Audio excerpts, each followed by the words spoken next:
This podcast is called The Entitlement Illusion. Hello there, beautiful.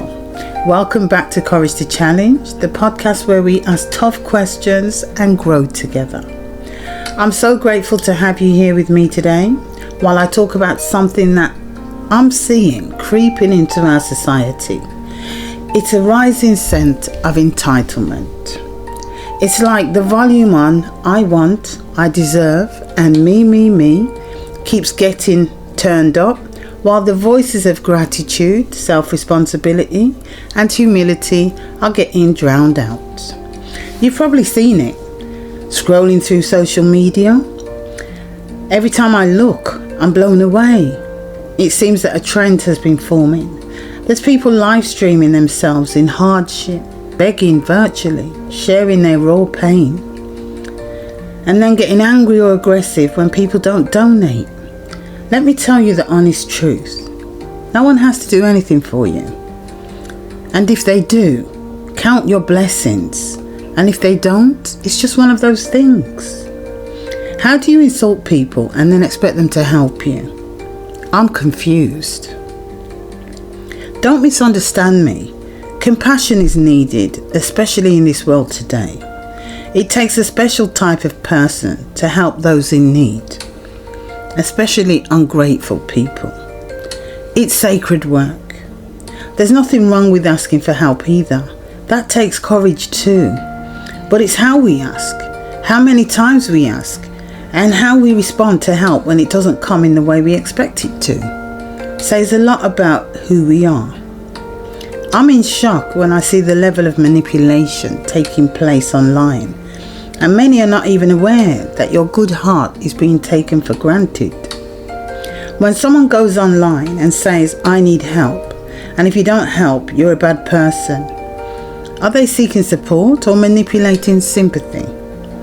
Are we actually helping them when we give, or are we unintentionally feeding a victim identity, helping to keep them stuck? Are we creating community or codependency? I'm not judging anyone. I'm just taking a closer look at how entitlement has spread and wears many disguises. It can sound like I'm suffering so the world owes me. I've seen a few posts of someone buying someone a car and they throw a tantrum over the colour, the brand, etc. Hello? Have you heard about gratitude? Somebody did something for you. What entitles us to demand? What is the line between asking for help and expecting it? Do we encourage them to stand in their own power or donate for a quiet life? Getting them a hotel room for the night is great, but what do you think they are going to do tomorrow? Have we created a culture where playing the victim is more rewarded than overcoming the challenge? Is true help something that fixes a problem or that builds a person? And when we give, are we giving with love or giving to silence the guilt? It's so easy to give money, but how many of us fully understand their plight to really help them live a sustainable life? We all want to be seen. We all want to be supported. That's human. But when support turns into expectation and expectation turns into entitlement, we lose the opportunity to transform. We start looking out for answers instead of looking within.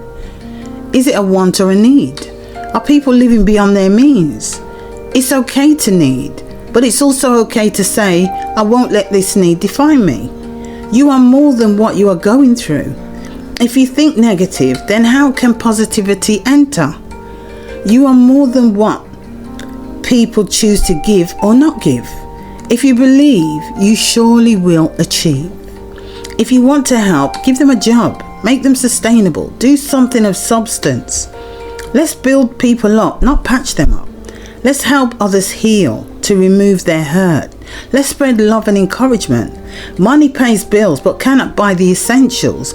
Air, time, health, love, the list goes on. Appreciate the things we can't live without, because love doesn't just rescue, it restores. Real help always comes with truth, not comfort.